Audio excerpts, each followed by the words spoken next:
जय माता दी, जय माँ कामाख्या, माँ भगवती जगत जननी, आद्यशक्ति भवानी, कालहारिणी शक्ति, कष्ट निवारिणी, दुख निवारिणी,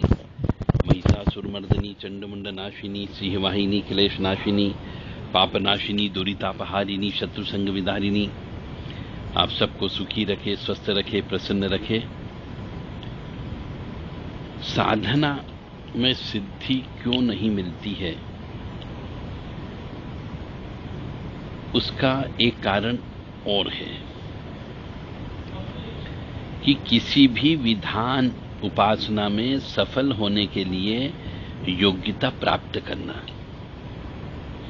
जैसे हम कोई कॉलेज में प्रवेश के लिए प्राथमिक शिक्षण का परिणाम बताते हैं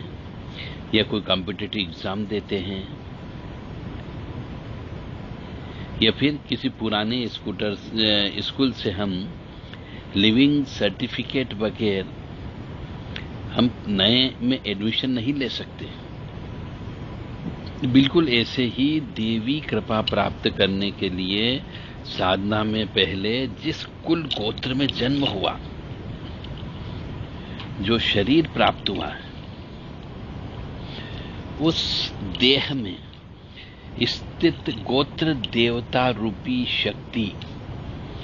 पहले उसको जागरूक करना अत्यंत आवश्यक होता है,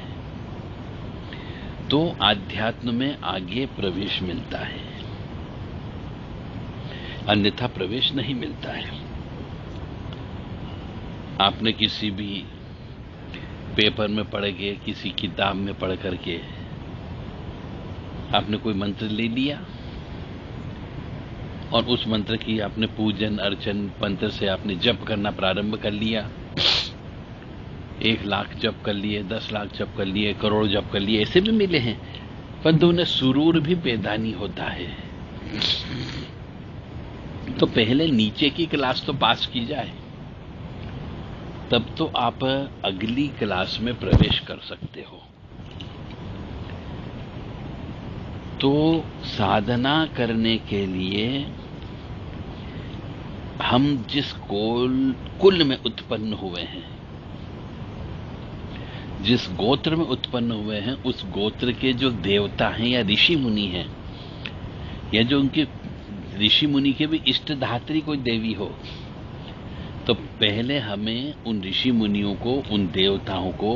यानी कुल देवी देवताओं को, पितृ देवताओं को पहले प्रसन्न करना होगा। तब तो फिर हमें जो है सिद्धि प्राप्त होगी।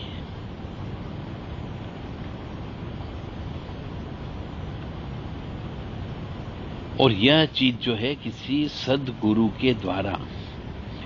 जो विधान बताया जाए, पहले वह विधान पूरे करना चाहिए, उसके बाद ही देव कृपा की साधना सफल होती है। यानी साधना में सफलता प्राप्त करने के लिए, साधना में सफलता का मतलब हो गया आपके पास कॉलेज की डिग्री लेने चाह रहे हो आप, तो कॉलेज की डिग्री लेने के पहले आप प्राइमरी स्कूल की, मिडिल स्कूल की, हाई सेकेंडरी स्कूल की